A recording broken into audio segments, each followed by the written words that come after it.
안녕하세요. 이번 시간에는 사회복지 전담 공무원에 대해서 알아보도록 하겠습니다. 이번 시간과 다음 시간 이제 2시간에 이제 사회복지 전담 공무원을 알아보려고 하는데요. 이번 시간에는 사회복지 전담 공무원이 하는 업무들이 무엇이고 어떻게 이제 전담 공무원들이 만들어졌는지 그런 내용을 보겠습니다. 자, 그럼 사회복지 전담 공무원이 무엇이냐? 우리 사회복지 전담 공무원을 아시나요? 사회복지 전담 공무원. 물론 이제 시군구 읍면동에 가면 계신 분들이 이제 사회복지 전담 공무원이죠. 그래서 이 사회복지 업무를 맡고 있는 분들이 사회복지 전담 공무원이다라고 말씀을 드릴 수 있습니다. 그래서 그 관할 지역 안에 있는 거주하고 있는 독거 노인이라든지 저소득층, 여성, 아동, 장애인, 통틀어 모든 업무를 다 맡고 있는 분들이 사회복지 전담 공무원이다라고 말씀을 드릴 수 있습니다. 그래서 복지에 대한 내용을 모두 하시는 분들이 이제 사회복지 전담 공무원이고요. 특히 이제 지금 코로나로 이제 정신이 없는 분들 중 한 분이 이 사회복지 전담 공무원이다라고 말씀을 드릴 수가 있습니다. 자, 사회복지 전담 공무원은 이제 언제 만들어졌냐라고 하면요. 87년도에 이제 5대 직할시에서 이제 사회복지 전담 공무원들을 채용했어요. 그 당시에는 전문 요원으로 선발하게 되었고, 별정직 7급으로 사회복지 전담 요원 선발하게 되었고요. 88년도에 서울시에서 그 전담 요원을 선발하게 됩니다. 그러고 나서 이제 99년도죠.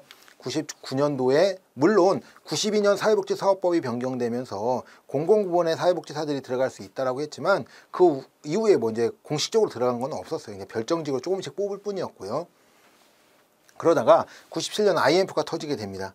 그리고 이 IMF로 인해서 만들어진 법이 있죠. 국민기초생활보장법이 99년도에 만들어지고 2000년 10월부터 이 국민기초생활보장법이 실행이 됩니다. 그래서 이 실행을 하기 위한 그런 사람들, 그 업무를 봐야 되는 분들 있죠. 그런 분들이 필요하게 되었죠. 그래서 이 00년도부터 2000년도부터요. 일반직 9급으로 공채로 채용하기 시작했다라고 합니다. 제가 말씀드린 것은 87년도에는 별정직 7급이었어요. 그러면 87년도 이전에는 없었냐? 물론 그 전에도 생활보호법이라는 게 있었죠. 국민기초생활보장법 이전 생활보호법이 있었는데요. 그때는 행정직 공무원들이 그냥 겸했다라고 얘기를 합니다. 그래서 사회복지 업무를 이제 겸해서 업무들을 했다라고 이제 말씀을 드릴 수가 있습니다. 자, 사회복지 전담 공무원 지금 엄청나게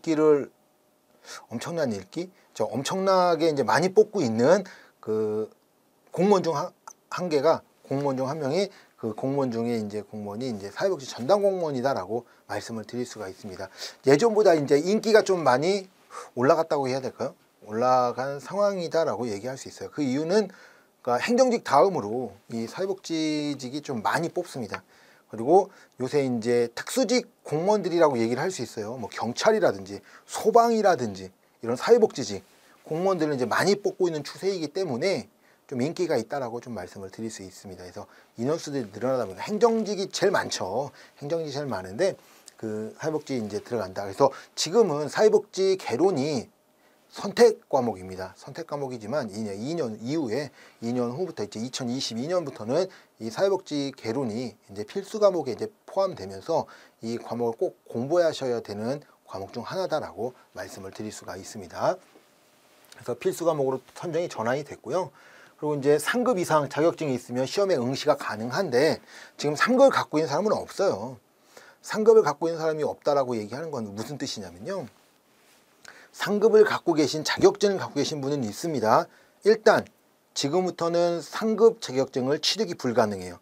그리고 예전에 3급을 갖고 있었던 분들이 어떤 분들이 갖고 있었냐라고 하면은 사회복지 업무를 봤던 분들 중에 사회복지 자격증이 없는 상황에서 사회복지 업무를 봤던 분에 한해서 24주 교육을 받으면 사회복지 3급을 발행해 주곤 했었어요. 그래서 그렇긴 했지만 그런 인원들이 한 3,000명 정도밖에 안 됩니다. 그래서 거의 없고 그분들이 보통 공무원들 많았으니까요. 자, 그래서 없고요. 3급 이상 있으면 된다라고 하지만 실제로는 2급 자격증은 꼭 갖고 계셔야 된다라고 말씀을 드릴 수 있습니다. 그래서 원래는 이 2급 자격증을 갖고 있어서 시험을 봐야 되고, 원래는 이제 이런 공무원 시험을 보는 데 있어서 과잉에 대한 문제들이 많이 있었어요. 그래서 사회복지직 시험을 3월 달에 보고 뭐 5월 달에 행정직 시험을 같이 봤는데 선택 과목이 같아요. 필수 선택 과목이 같다 보니까 행정직 공무원을 준비하는 사람들이 모의 시험으로 사회복지직 공무원들을 시험을 봤었습니다. 그랬더니 사회복지직은 붙어요. 왜 그러면 사회복지직이 아직 행정직보다 한 10점 정도 낮거든요. 그러다 보니까 어때요? 자격증이 없어요. 자격증 번호 쓰는 난이 있는데 그냥 막 쓰는 거예요. 무슨 번호든. 그냥 숫자를 막 써놓고 어차피 난 갈 마음이 없으니까 시험을 봅니다. 어쩌면 시험 시간이라든지 이런 것들이 똑같고, 어때요? 그 분위기들 이런 것들이 경험을 하냐 안 하냐에 따라 그것들이 상당히 중요하기 때문이죠. 그래서 사회복지직 필기를 붙었는데 면접을 안 보는 사람 되게 많았죠. 왜 그러면 자격증이 없으니까요. 그런 문제들이 많이 생깁니다. 그래서 그런 것들을 방지하기 위해서 시험 날짜를 좀 바꿨으면 좋겠다 해서 이제 요새는 같이 시험을 보고 있고요. 그래서 이제 그런 것들을 위해서 방지하기 위해서 사회복지사협회에서, 왜냐하면 행정력이 많이 낭비가 됐었거든요. 그러다 보니까 사회복지직을 다시 시험 봤었어요. 연말에 다시 시험 보고 이런 문제들이 많이 생겼었거든요. 그런 것들을 방지하기 위해서 사회복지사협회에서는 두 가지를 건의를 했었습니다. 첫 번째가 사회복지 개론이죠. 사회복지 개론을 필수 과목에 전환시켜줘라 라고 했던 거와, 또 하나는 사회복지 자격증이 지금은 3급 이상의 자격증이 있으면 가능하다고 하는데, 그러지 말고 1급 자격증을 갖고 있는 사람이 시험을 볼 수 있도록 해줘라 라고 이제 건의를 했습니다. 그런데 첫 번째 전 필수 과목에는 들어가는 것은 선정이 되었는데요. 1급 자격증이 가지고 시험 보고 하는 것은 그런 왜 급수가 있긴 하지만 이런 것들이 이제 너무 이제 뭐라고 할까요? 너무 줄인다고 해야 되나요? 뭐 이렇기 때문에 조금 문제가 됐는지 이거는 선정되지 않았습니다. 그래서 필수 과목에만 선정된 걸로 이제 끝났는데 이런 문제들이 있었다라는 거죠. 그래서 제가 봐도 조금 이제 그런 시험에 대한 그런 누구나 이제 볼 수 있어야 되니까 그런 거 있긴 하긴 한데요. 좀 이제 어려움들이 좀 있었다라고 얘기하죠. 자, 그러면 이 사회복지 전담 공무원이 왜 이렇게 요새 들어 인기가 많아졌냐라고 얘기하면요. 이 원래 사회복지 전담 공무원이 그렇게 인기가 많았던 직이 아니었어요. 왜 그러냐면 자기네 행렬도 없고 일반직에 그냥 편승되어 있는 게 사회복지직인데, 자, 거기에 이제 그런 행렬도 없었고요. 그리고 일이 워낙 많아요. 그래서 뉴스에서 종종 사회복지 전담 공무원 자살했다라는 그런, 아니면 과로사했다라는 그런 뉴스도 종종 나오거든요. 그만큼 업무가 많습니다. 자, 그렇더니 업무가 많았던 예전에 제가 관심 있게 봤을 때 주민센터죠. 지금 행정복지센터죠. 행정복지센터에 사회복지 전담 공무원 한 명밖에 없었어요. 초창기에. 2000년대 중반만 해도 한 명밖에 없었는데 지금 보면 저희 동에 한 3명 정도 계시거든요. 사회복지 전담 공무원만. 그래서 아동, 뭐 장애인은 누가 갖고 하고, 수급자들은 누가 배치하고, 뭐 이게 다 이제 노인은 누가 하고 다 이제 분류가 돼 있었는데 예전에 그걸 한 분이 다 했다라는 거예요. 일이 엄청나게 많았습니다. 그러다 보니 효율이 떨어지는 거죠. 그러니까 너무 힘드니까 일을 하기 이제 벅찬 거예요. 주말에도 일을 하고 야근하고 이제 이런 게 너무 힘들었죠. 그러면서 이명박 대통령 마지막 그 시기에 그 사회복지 전담 공무원의 수를 올리겠다라고 해서 뭐 5년에 8,000명을 더 뽑아라 라고 얘기를 했죠. 그러더니 박근혜 대통령이 그걸 또 이어받아서 뭐 더 많이 뽑겠다라고 해서 더 많이 뽑았었어요. 그래서 이 시기가 이제 2000년대 초반, 2010년대 초반, 12년도, 13년도, 14년도, 15년도 뭐 이럴 때 막 붐이 일었죠. 그러면서 이번에도 또 나왔습니다. 이번 정권에서도 2022년까지 15,000명을 더 뽑겠다. 그러니까 15,500명이라고 이제 제가 이제 이야기는 했지만 보통 거의 한 16,000명 가까이 수로 이제 더 뽑겠다라고 이야기를 합니다. 그러다 보니 많이 몰릴 수밖에 없는 사회복지 전담 공무원. 왜 그러냐면 행정직보다 한 10점 정도 점수가 낮아요. 합격 점수가 낮다 보니까 많이 뽑아서 좀 더 이제 모집 인원들이 모집하려고 하는 사람들이 많아졌다라고 얘기합니다. 자, 올해 같은 경우 이제 시험도 얼마 전에 끝났는데요. 자, 올해 보면은 그 선발 서울시 같은 경우 300명을 뽑는데 6,600명이 모집했고요. 서울이 좀 많긴 합니다. 서울이 많긴 하지만 다른 데 봐서는 그렇게 모집 인원들이 많지 않죠. 세종시가 아마 제일 높은 것 같네요. 9명 뽑는데 200명이 모였으니까 아마 세종시가 가장 높은 그런 경쟁률을 좀 보일 것 같고요. 자, 뭐 이런 역할들을 하고 있다. 그래서 이 정도로 올해 뽑고 있다. 그래서 많이 뽑는다라고 볼 수가 있습니다. 그래서 올해 이제 23,000명이 접수했네요. 23,000명이 접수해서 경쟁률이 11대 1이에요. 11대 1. 그러니까 지금도 좀 많이 떨어진 거예요. 11대 1도 많이 떨어진 겁니다. 왜 그러면 이제 행정직하고 사회복지직 이제 같이 지방직 같이 시험을 보다 보니까 이제는 중복으로 이제 그게 안 되죠. 예전에는 보통 22대 1, 20대 20이 넘었으니까 24, 25 뭐 이랬었는데 보통 뭐 이제는 평균적으로 10%대니까 10대니까 좀 많이 줄었다라고 얘기할 수 있죠. 세종시가 23%, 9명 뽑는데 200명이 넘었으니까 가장 높게 있고요. 충북이 5.2%의 경쟁률은 가장 낮은 부분이다라고 이야기합니다. 그래서 왜 그러냐라고 하면 이제 깊이라는 거예요. 깊이라고 얘기하는 게 뭐냐면 뭐 사회복지직이라든지 행정직하고 사회복지직하고 합격을 했다. 뭐 지방직에서 물론 이제 같이 시험을 볼 수는 없지만 만약에 같이 시험을 볼 수 있어서 행정직하고 사회복지직을 합격했다. 그럼 다 보면 다 행정직을 가는 겁니다. 사회복지직을 가는 게 아니라 그러다 보니 못했고 자격증 따야 되죠. 자격증이 있어야 돼요. 그리고 이제는 함께 이제 시험을 보다 보니 선택의 기로들이 많아요. 그리고 행정직이 사회복지직보다 승진이 더 빠릅니다. 승진이 더 빠르다고 얘기하잖아요. 빠르다고 얘기해야 되는 게 맞는지 모르겠지만 이제 승진이 더 잘 된다라고 볼 수가 있는 거죠. 사회복지직이 승진이 잘 안 된다고 얘기하더라고요. 그래서 사회복지직 그런 것들 이렇게 보다 보니까 좀 인기가 없긴 합니다. 그래도 뽑으려고 하는 인원들이 많고 이제는 사회복지직이 이제 계속 늘어날 거다라고 말씀을 드릴 수 있습니다. 자, 과목이 있습니다. 어떤 시험을 보냐? 보통 필수 과목 국어, 영어, 한국사를 시험을 보죠. 그리고 나서 행정법, 행정학 이렇게 선택을 되게 많이 했어요. 아니면 사회까지 뭐 이렇게 사회 괜찮다라고 이렇게 하는데 보통 요 세 가지를 많이 선택합니다. 그 이유가 뭐냐면 행정직도 똑같아요. 물론 과학, 수학 이것도 이제 선택하긴 하지만 뭐 그렇게 실효가 없다. 뭐 조정 점수 하고 나면은 많이 선택을 하지 않아서 그런다고 하는데 행정법이나 행정학, 사회 이 세 가지를 많이 선택해요. 그래서 제가 웃겼던 게 뭐냐면 제가 학원에서도 가리키면서 봤는데 사회복지학을 공부해서 붙는 학생보다 사회복지학이 아닌 다른 과목 공부해서 붙는 사람이 더 많았어요. 그러니까 아이러니한 거죠.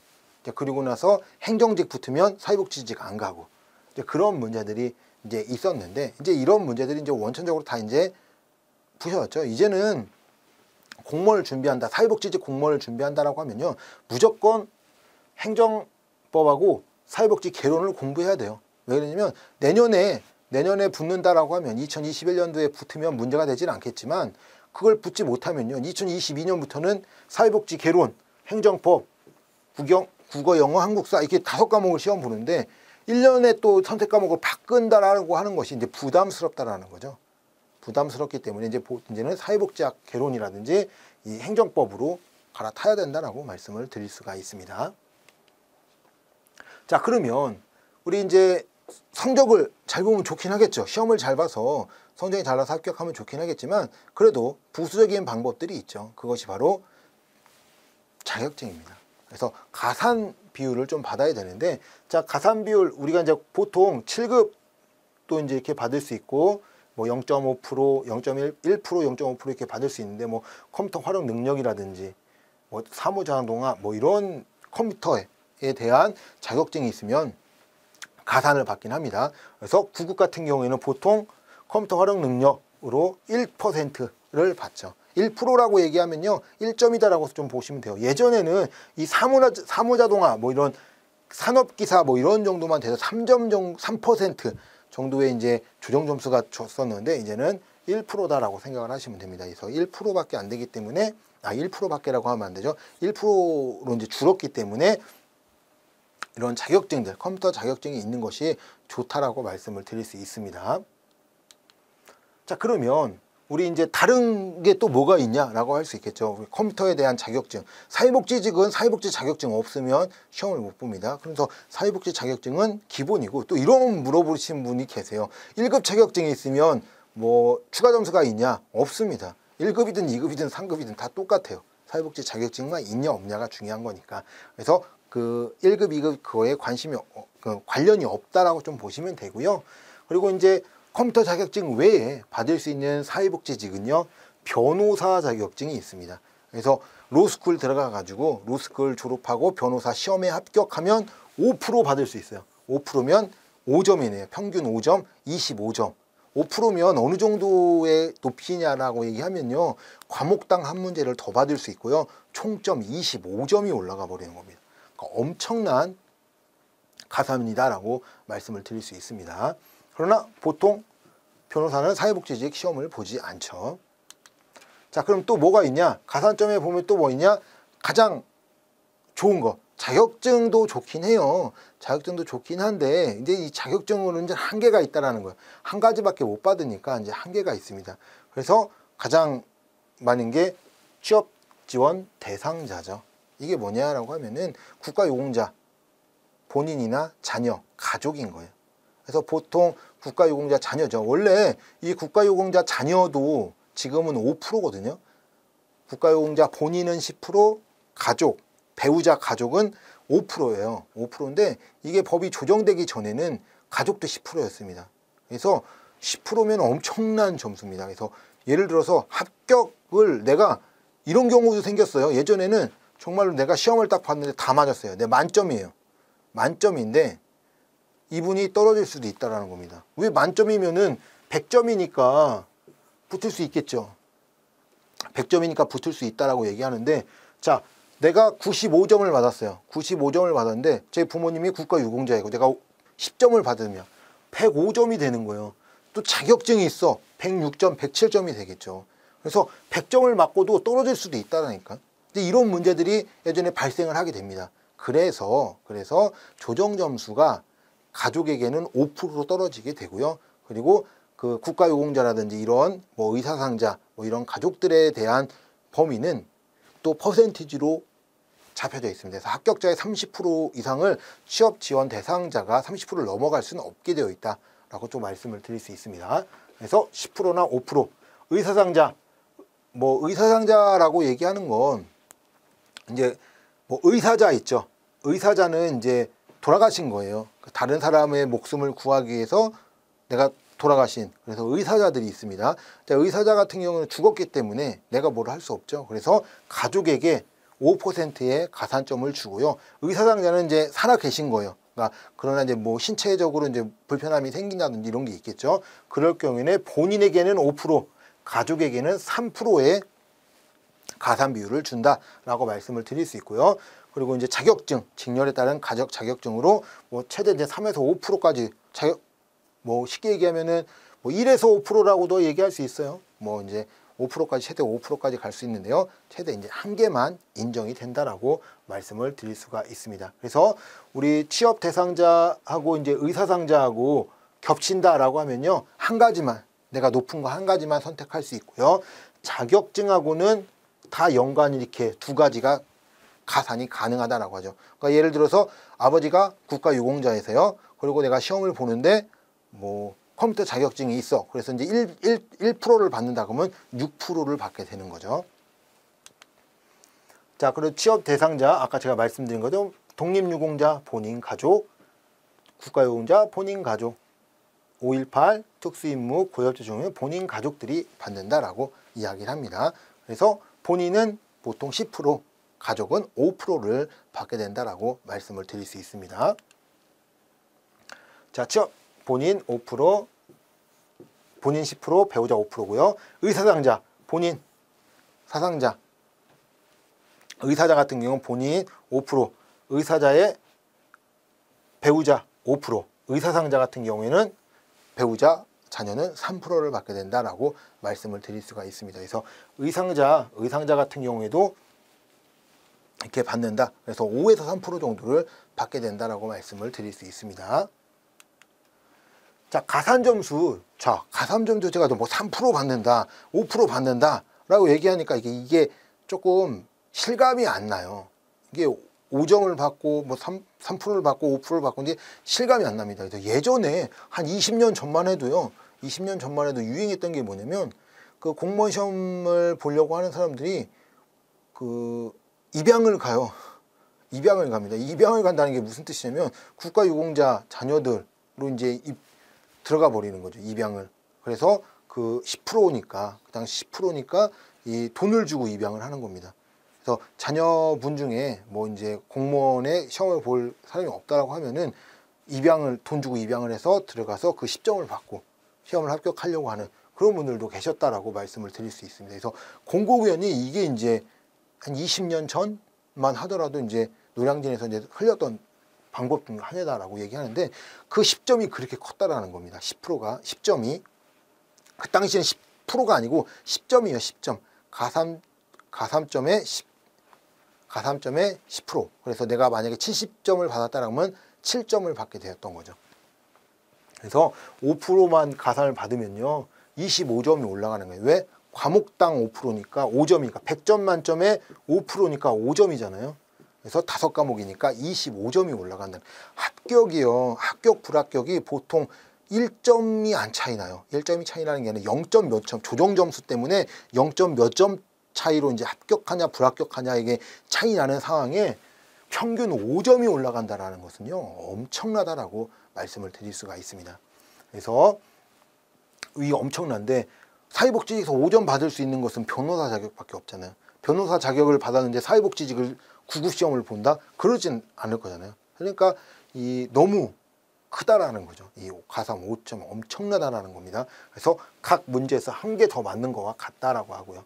그리고 보통 컴퓨터 활용 능력이라든지 컴퓨터 자격증으로 보통 1% 1점의 가산점을 받는 것이 고작이라고 할 수 없죠. 1% 받는 것이 가장 많다라고 말씀을 드릴 수 있습니다. 그래서 1% 받는 분들이 뭐 퍼센테이지가 한 60% 되고요. 뭐 60%? 뭐 한 50% 되고 다른 점수 받는 분들 뭐 합쳐서 가산을 받는 분이 60에서 70% 정도 됩니다. 그리고 합격자의 30%에서 40% 사이는 그 가산점 없이 시험을 오로지 시험으로만 통해서도 30에서 40% 정도가 합격을 한다라고 말씀을 드릴 수가 있습니다. 자, 방금 이야기한 가산 1%라고 하면요. 이렇게 1점씩 올라가 버리는 거예요. 그래서 총점이 5점이 올라가 버린다라고 이야기를 하는 겁니다. 자, 가산점. 그래서 제가 방금 말씀드린 가산점 합격하는 비율도 3에서 40% 정도 된다고 그랬죠. 자, 그러면 이 무조건 가산을 받기 위해서 자격증을 따야 되냐, 취득해야 되냐라고 이제 물어볼 수 있겠죠. 물론 할 수 있으면 하는 것이 좋다라고 말씀을 드릴 수 있습니다. 그런데 내가 수험을 시작했어요. 수험을 시작하고 공부를 막 하고 있는데 거기에 따라서 공부하고 있는데 그때서야 자격을 취득하려고 한다라고 하는 거는 조금 제가 말씀드릴 수 있는 건 조금 비효율적이다라고 말씀을 드릴 수 있어요. 왜냐면 그 공부도 해야 되고 그리고 이제 우리가 받아야 되는 그 공부도 해야 되기 때문에 쉽지 않다라는 거죠. 그럴 바에는 공시를 준비하기 전에 자격증을 취득하는 것이 좋고요. 만약에 내가 준비하고 있는 도중에 자격증을 취득한다? 물론 사회복지직을 시험 보기 위해서 사회복지 자격증을 취득하는 건 어쩔 수 없어요. 그래야지만 그 시험 응시가 가능하니까 그거 아닌 가산점 1% 이거 받기 위해서 다른 뭐 커말이라든지 이런 거 그때 준비하는 거는 조금 무의미할 수 있다라고 말씀을 드릴 수 있습니다. 그리고 이런 가산을 받기 위해서는요. 과락을 면해야 돼요. 뭐 40점 넘지 않아서 과락 못 넘으면 이 가산점도 다 필요 없고요. 과락 못 넘으면 무조건 탈락입니다. 그렇기 때문에 과락을 면해야 되고 아까 이야기한 것처럼 취업 지원자 대상은 뭐 가산을 받아서 합격한 사람은요. 예정에 30%를 초과할 수 없어요.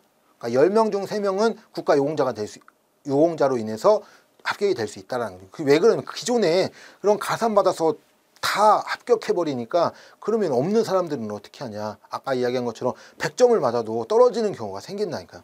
그래서 30%로 정원을 초과해놨고요. 의사당자 같은 경우는 10%로 딱 정해놨다라고 말씀을 드릴 수 있습니다. 아까 이야기한 것처럼 조정 점수가 그 선택 과목엔 조정 점수가 있는데요. 그 조정 점수가 이제 원점수라든지 고정점수 40점이 넘지 못하면 과락이에요. 근데 그 원점수는 37점인데 조정 점수가 41점이 된다든지, 원점수가 41점인데 조정 점수가 37점으로 떨어진다든지, 이거는 사람 수의 그 과목을 봤던 사람 수라든지 혹은 그 받은 점수들에 따라서 이제 조정 점수가 변하게 되는데, 이거 모두 다 이제 41점이었잖아요. 40점을 넘었잖아요. 이럴 경우에는 과락이 아니다라고 말씀을 드릴 수 있습니다. 자, 그래서 이제 원점수의 가산점을 합쳐요. 그래서 내가 만약에 60점을 받았다. 그러면 플러스 아버지 때문에 5점이었죠. 5점. 5점 플러스 그 다음에 내가 자격증 6점에서 66점에 들어가 버리게 됩니다. 그리고 이제 과락 여부 할 때도 내가 받은 점수에 이 점수를 더하게 되고 그 환산을 하게 되는 거죠. 그래서 조정을 해서 총 득점들을 만들어낸다. 그래서 그 점수를 통해서 만들어내는데요. 왜 그러냐라고 하면은 그 선택 과목에서 내가 받은 점수를 조정 점수로 바꾼 다음에 여기에 가산을 해버리면은 역전 현상이 일어납니다. 역전 현상이 일어나기 때문에 그렇게 하지 않고요. 원 점수의 가산점을 합치고 가산점이 합친 요 점수를 가지고 조정 점수에 넣어버리는 거예요. 그래서 그 66점에 대한 조정 점수를 해서 그 득점을 가산으로 만들어 버린다라고 얘기하는 거죠. 그래서 어떤 과목을 선택하느냐, 그래서 선택 과목을 어떤 걸 선택하느냐에 따라 그런 조정 점수의 점수들이 달라질 수 있다라고 말씀을 드릴 수 있습니다. 그래서 뭐 많이 시험 보는 과목들을 선택하는 것이 좀 유리하다라고 말씀을 드릴 수 있습니다. 자, 이렇게 해서 이제 사회복지 전담 공무원에 대해서 조금 알아봤는데요. 그래서 업무라든지 뭐 이렇게 선택 과목 이런 걸 알아봤고요. 다음 시간에는 그 공부하는 방법들 어떻게 해야 되는지 좀 알아보도록 하겠습니다. 이번 시간은 여기까지 하겠습니다. 수고하셨습니다.